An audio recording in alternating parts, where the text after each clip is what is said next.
Ashamaa nageenyi waaqayyoo isiniif haa baay'atu akkam jirtu nagaa keessan ani nagaa kooti har'a waan tokko isinitti mul'ufe jalqaba ijoolleen Adaamaa oolota Jimma nu geessitan aan jettaniif deebiin isinii qabadhee dhufe eeyyeenan geessaa rakkoo tokko hin qabu kan inni isinitti hime fagaadhee on deeme aarsiin hin beenne malee deemee isinii nan geessa isiniin jedheera. Lammaffaa immoo wanti isiniin jechuu barbaadu maaliif hojiidha waan ta'eef oolan nanaaf mirgaa okkee rakkoon qabu amboo laganni kun immoo daandii masaatu daandii sannan isinii jedhu lola isaatiitiif malee waan hin dhaqee galuudha jechuudha amboo fa'i humaayyuu rakkoo tokko hin qabu haa ta'u garuu isiniif hangeessaa Adaamas Jimmas ijoolleen baay'een Adaamaa nu geessitaa oolota nu geessita Jimma nu geessita jedhu karaa keessas galanii koomentii jalatti hin jira tokko lama kanaaf eeyyee isiniin jechuun barbaada lammaffaa immoo chaanaala koo kana isin namni kumni sadii fakkeenya nama 3,000 dhugum sheeroo godhe nama sana keessa namni kumni tokko maatii kon ta'u viidiyoo koo sheer gootanii fi maatii ishee ta'e sabskiraayib godhee fi jajjabeessi saba keenya nu biraa deebitee hojii tajaajilatu hojii irratti jabeessina jettanii sheer gootanii hin danda'u kumni lama waliin kumni tokko subscribe ammasiniin godhu to gaarummaadha sheer gootanii jechuudha isaan isin dirqamsiisuu dhufe sheer godhaaf ijoolleedhaaf viidiyoo kanas ilaalee si fayyada maatii ishee ta'e viidiyoo fuulduratti si qaqqaba yoo subscribe goote viidiyoon ishee ammuma gadi dhiyeessu si qaqqaba jedhanii gaarummaadhumaan maatii kootaasisaa isaan na jajjabeessaa na wajjin ta'a waan jiru immoo ani isin bukkeen jira yaadaan gaafidhaan ijoollee kam meeshaa kam geessi jettaniif isiniif hangeessaa lammaffaa immoo nutti agarsiisi warra duraan si ajajatee naan jechaa jirtu meeshaa guyyaa tokko walitti fiduun hin danda'amu maaliif fakkeenya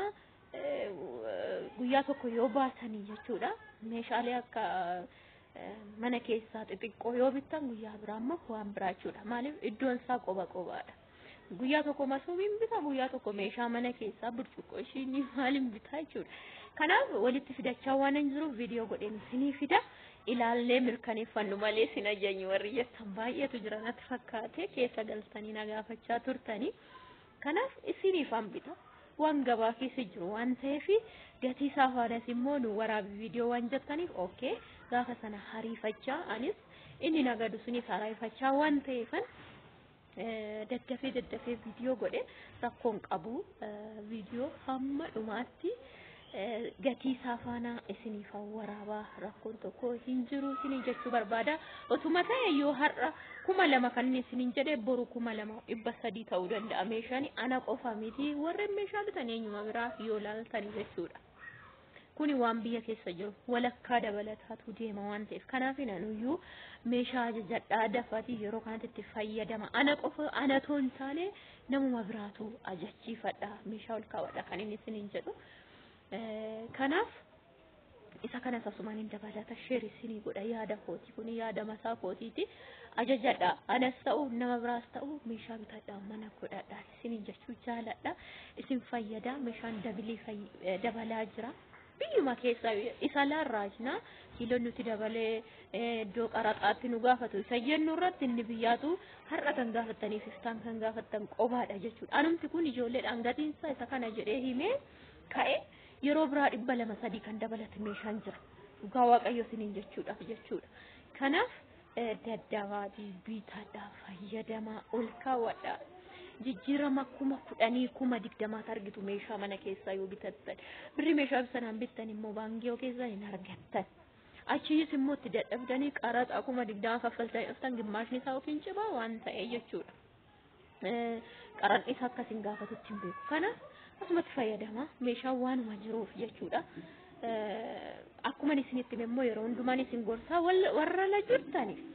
maashinoota fidadhaasuma kootta anafiin isinii bitan jiru maashinii kamuu xiqqaasaa ta'u guddaas waan isin barbaachise isin dandeessise magaalaa keessa jiraadha yookiin immoo maabiraatiin fayyadama waan ta'eef kun na barbaachisa waan jettanii itti isin kaffalchiisanis isa dhiistanii dhufina kiiloo amma 50 taatu kiiloo amma 40 taatu jechuudha meeshaalee giddu galeessa maashinoota jechuudha. Kana subscribe godhaa, isinitti mee share godhaa, like godhaa yoo na jajjabeessan malee nama amma kanaati.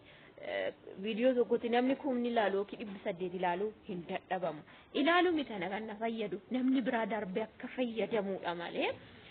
chaanaalli koo akka guddatu yeroo isaatti inni guddata. Garuu osoo share godhame namni biraatiif fayyadama akka keessanitti jechuudha.